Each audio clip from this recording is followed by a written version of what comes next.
Modern world depends on electricity for pretty much everything that we do, whether it's getting water or simply a light bulb.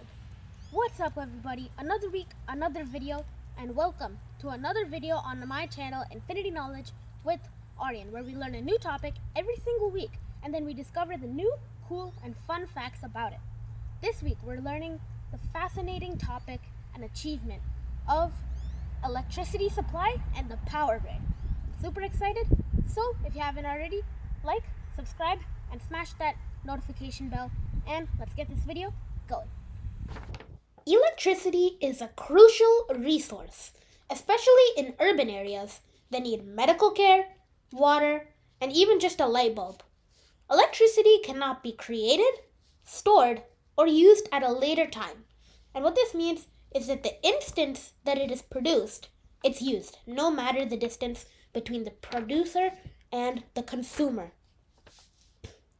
The social achievement that has made all of this possible is known as the power grid and electrical supply.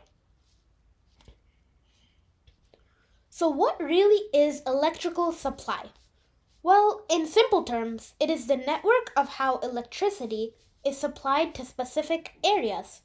And the power grid is a series of high voltage lines that are used to transport and get electricity where it needs to be. Like most people, you probably take the grid for granted, but it isn't something to be sleeping on.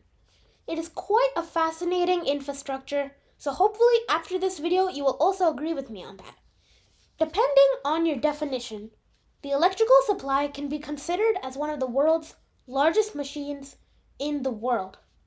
The basic function of generating electricity and supplying it to those who need it can seem simple.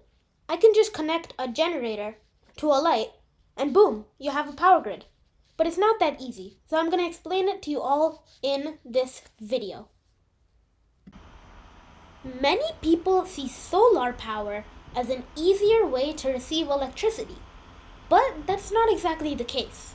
The power grid has some serious advantages. A fast supply with very reliable electricity, plus reduced amount of energy lost in the process. The three main steps to electricity supply using the power grid are the following: generation, transmission, and distribution. Those are the three simple steps that you need for the power grid to successfully go from the power station where it is first generated to the house, the factory, or the area that needs to be supplied and distributed to. It starts at generation, where electricity is produced at power stations. There are multiple types of power plants with their own distinct advantages and disadvantages, but they all have one single thing in common. They take one form of energy and turn it into electricity. Most power plants are separated from populations so that energy is safely transported without any issues.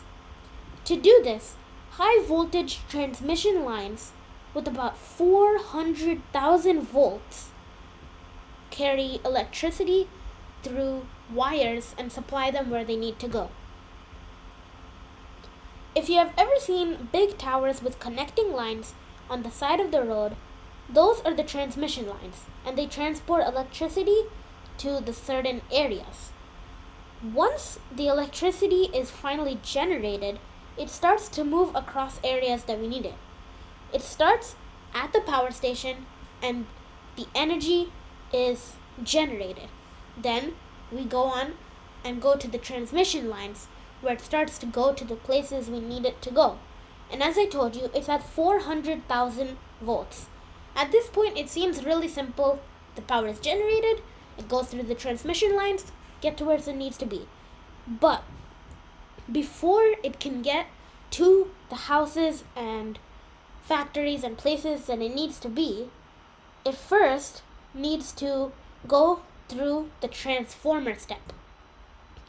In this step, a transformer machine steps the voltage from 400,000, which is a lot, down to 132,000 volts. And the reason of this is if there's too much volts as it is entering the specific area that it needs to go to, it's going to become very dangerous and can possibly lead to very, very dangerous things. That is why you need the transformer machine to change it to 132,000 volts, which will allow it to from there go on to the next step, which is finally distribution. Most areas prefer to have the electricity go from the voltage lines straight to them, but some areas are served from feeder lines, which are safer and are less likely to fail large amounts of energy transports. This part is called distribution, and this is where electricity is finally transported. The voltage change is important because before reaching its final destination, electricity must be completely safe to be distributed. Finally, before it reaches the area, it must be changed from DC current to AC current. Now you're probably wondering, well, what's DC current? What's AC current? Well, DC current is the current state of what the electricity is at, and it means direct current. What this can do is it can only go in a straight line. It can't move in any direction other than a straight line, and it's constantly going in that path and it won't change. That is not what we want, because we want it to be able to go to separate places in the factory or house or area. That's why we need AC current, which is also known as alternating current, which can go in any direction that it wants. Alternating current switches 60 times per second in North America. So one of the big benefits of having a really large power grid is that electrical inertia, which is where a huge generator spins fast and provides momentum, gets us electricity faster. And the reason of this is because more momentum means it's gonna come to our houses a lot more faster. This is why electrical inertia is an important factor to transporting electricity. Now, a quick fun fact is that birds on high voltage towers don't get electrocuted because they don't conduct energy, so they can easily touch high voltage tower lines. Now, what this means is if you've ever seen a bird, a crow, a raven just sitting on the transmission power lines, you're probably wondering, well, why didn't they get electrocuted? How are they just sitting there and they're fine? Well, they don't conduct electricity, so they can just simply sit on there and nothing's gonna happen to them. The biggest and most important goal of the power grid is simply that the supply meets the demand. Electricity production and consumption are frequently happening on a real-time basis. It happens so often and in so many places. Overall, electricity has gotten us very far in today's world, and without it, we couldn't survive and thrive. It may not be very important to you as of now, but the electrical supply and the power grid are huge components to our everyday lives. Alrighty everybody, this is the end of the video.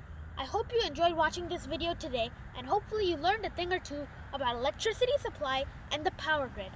I am super excited for our next video on the Power Technology series, and we're going to be moving on to new series after the Power Technology series.